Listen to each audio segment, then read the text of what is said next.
नमस्कार दोस्तों, ममता की बगिया में आप लोगों का स्वागत है। कैसे हैं आप लोग? आशा करती हूँ कि अच्छे से होंगे। और जगन्नाथ रथ यात्रा की आप लोगों को हार्दिक शुभकामनाएं। तो आज मैं बना रही थी जीवामृत। जैसा कि जो किसान हैं, जो गार्डनर हैं, उन्हें पता है जीवामृत नाम सुना होगा या बहुत लोग प्रयोग भी करते होंगे। मार्केट में भी मिलता है, कृषि सामग्री जहाँ मिलती है वहाँ भी मिलता है।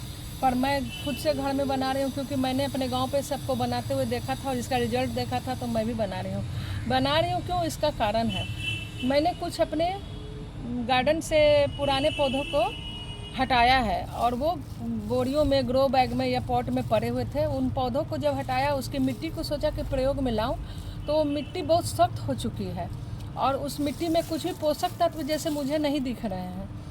तो उसमें मैं ऐसा कुछ डालना चाह रही थी कि जिससे मिट्टी उपजाऊ हो जाए और फिर मेरे नए पौधे उसमें लगे तो वो सर्वाइव करे और अच्छे से चले। तो मैं केमिकल नहीं डालना चाह रही थी। और मेरे घर में चूँकि हमारे यहाँ गौ माता है, तो मुझे गोबर वगैरह उपलब्ध आसानी से हो जाता है। तो सोची कि चलो, जब घर में सारे सामग्री उपलब्ध है, मैं जो भी आपको दिखा रही हूँ आप उसमें देख सकते हैं, कुछ भी ख़रीदा हुआ नहीं है, वो घर की चीज़ों से ही बनेगा। तो चलिए आज बनाया जाए। क्यों मैं मार्केट से लाऊं महंगे महंगे केमिकल वाले प्रोडक्ट? चलो बनाती हूँ। और जब उस मिट्टी में मैं कंपोस्टिंग कुछ तो डालूँगी, कंपोस्ट वगैरह, गोबर की खाद या वर्मी कंपोस्ट, लेकिन उसमें जब मैं वाटरिंग करूँगी तो उसमें मैं ये मिलाऊँगी जो मैं ये बना रही हूँ। ये बनने में 1 सप्ताह का टाइम लगेगा। तो मैं आज घर में बना रही हूँ जीवामृत, और कैसे बना रही हूँ वो मैं आपसे शेयर कर रही हूँ। तो देख सकते हैं मैंने ये एक खाली बाल्टी ले रखा है। देख सकते हैं ये खाली बाल्टी है, ठीक है, खाली बाल्टी लिया हुआ है। अब इसमें मैं मिलाऊंगी जीवामृत। बनाने के लिए सबसे मुख्य चीज़ है वो होती है गाय की ताज़ी गोबर। ताज़ी गोबर यानी कि आज बनाएगी तो आज की। तो मैंने जैसा कि बताया कि हमारे यहाँ गौ माता हैं, तो हमारे यहाँ ये सब चीज़ों की कमी नहीं है। तो मैंने ये गोबर, देखिए कि थोड़ा सा, चूँकि गार्डनिंग के लिए लेना है तो थोड़ा सा मैंने गोबर ले लिया है, ठीक है। ये मैंने गोबर, आज की ताज़ा गोबर है, ठीक है, इसको मैंने ले लिया है। दूसरा चीज़ है, ये देखिए, ये है गौमूत्र। गौमूत्र, जीवामृत जब तक गौमूत्र नहीं होगा फ्रेंड, नहीं बनेगा। जीवामृत के लिए पहला ये गोबर और दूसरा गौमूत्र। इसके बिना ओरिजिनल जीवामृत कभी नहीं बनेगा। बहुत लोग कहते हैं गौमूत्र के बिना भी बनता है, पर जहाँ तक मुझे नहीं पता है, क्योंकि हमारे गांव में बिना गौमूत्र के जीवामृत नहीं बनता। और मैंने बहुत सारे किसानों को और भी देखा है बनाते हुए, और मेरे पास उपलब्ध है। तो ये मैंने लिया है गौमूत्र, जैसा कि देख सकते हैं, ये हमारी गौ माता का गौमूत्र है। ये मैंने लिया गौमूत्र।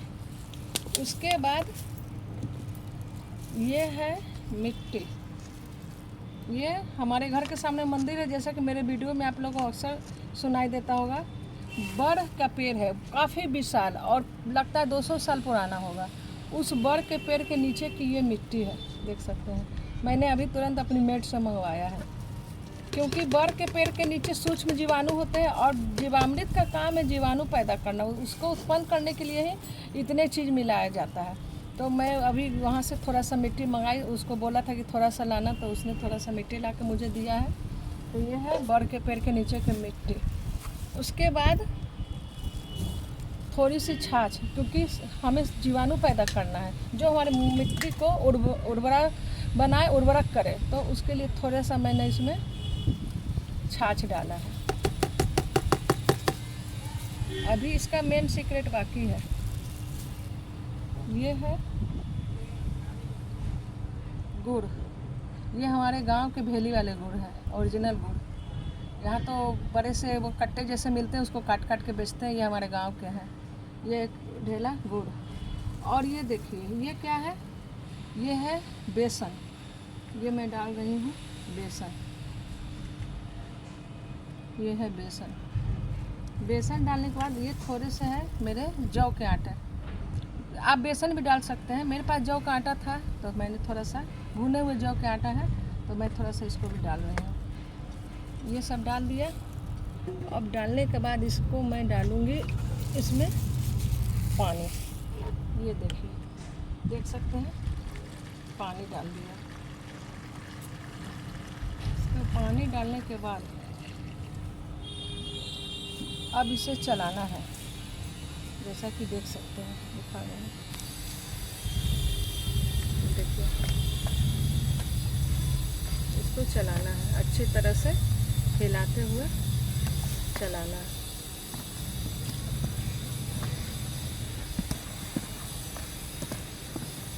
इसको चला के इसमें एक सप्ताह के अंदर इतने सूक्ष्म जीव पैदा होंगे, और इसको अभी मैं बड़े से ड्रम में रखूँगी, क्योंकि बनाने के लिए इसमें रखा है।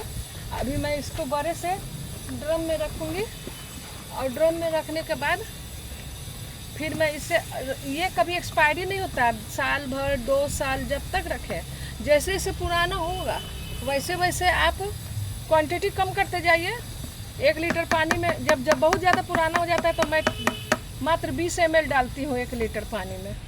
अभी जब नया है तो गिलास से नाप के डालूंगी, क्योंकि मैं 1 सप्ताह बाद ही प्रयोग करूँगी, क्योंकि मेरे पास बहुत सारी मिट्टी आ गई है, पुरानी मिट्टी जो कि उपजाऊ नहीं है बिल्कुल, और एकदम उसका उर्वरा शक्ति एकदम लग रहा है कि है ही नहीं। तो मैं जीवामृत ही डालूंगी, मैं कोई केमिकल नहीं डालूंगी। इसलिए मैंने ये जीवामृत खुद से तैयार किया है, और हमारे घर में, हमारे गांव में भी इस तरह से बनाया जाता है खेती के लिए, प्रयोग करने के लिए। उसका रिजल्ट बहुत अच्छा रहता है, मिट्टी बहुत अच्छी रहती है, मिट्टी में पोषक तत्व बनते हैं, सूक्ष्म जीवाणु पैदा होते हैं, जिसके वजह से केंचुए वगैरह भी पैदा हो जाते हैं। और कीटनाशक, चूँकि गौमूत्र डाला हुआ तो वो कीटनाशक का भी काम करता है, तो अलग से कुछ भी नहीं डालना है। इसके डालने के बाद नीम की खली, कोई भी DAP, urea, potash, calcium, iron, boron कुछ भी नहीं डालना है, ये काफ़ी है। इसको मैं अभी ढक के रख दूँगी 1 सप्ताह के लिए। पहले तो 1 सप्ताह बाद यूज करूँगी, उसके बाद मैं इसको पानी डालते जाऊँगी, इसको कभी ख़त्म नहीं होने दूँगी। जब कम हो जाएगा क्वांटिटी तो गौमूत्र और डालूँगी, और फिर डाल के फिर ढाकूँगी। इस तरह से मैं इसको लंबा खींच के ले जाऊँगी, क्योंकि मेरे पास बहुत सारे गमले हैं, तो उसमें मुझे डालना पड़ता है, बहुत ज़्यादा क्वांटिटी में मुझे वाटरिंग और या कुछ भी डालना पड़ता है, तो ये काफ़ी दिन तक चलेगा मेरा। तो आज जब मैं ये बना रही थी तो सोचा कि आप लोगों से शेयर करूं। तो ये कैसा लगा आपको, आप मुझे कमेंट करके बताएं। जीवामृत का प्रयोग आप लोगों ने किया या नहीं किया, या मेरे कार्य से आप सहमत हैं कि नहीं, क्योंकि जो किसान होंगे, जो मेरे मित्र हैं, बहुत सारे यूट्यूबर, उनके यहाँ बहुत सारे जो मेरे हैं मित्र, उनके यहाँ खेती वगैरह होती है, बहुत सारे मित्र हैं जो मेरे, तो वो लोग ज़रूर सहमत होंगे। और जो नहीं जानते वो देख के सीख ले, वो भी बना सकते हैं। अगर ये सब चीज़ आराम से उपलब्ध होने वाला चीज़, ऐसा कुछ नहीं है कि नहीं मिलेगा। तो आशा करती हूँ कि आपको मेरा ये वीडियो अच्छा लगा होगा तो प्लीज़ मेरे चैनल को लाइक, सब्सक्राइब करें और शेयर करें, और दोस्तों को भी बताएं कि जीवामृत कैसे बनता है। Thank you friends.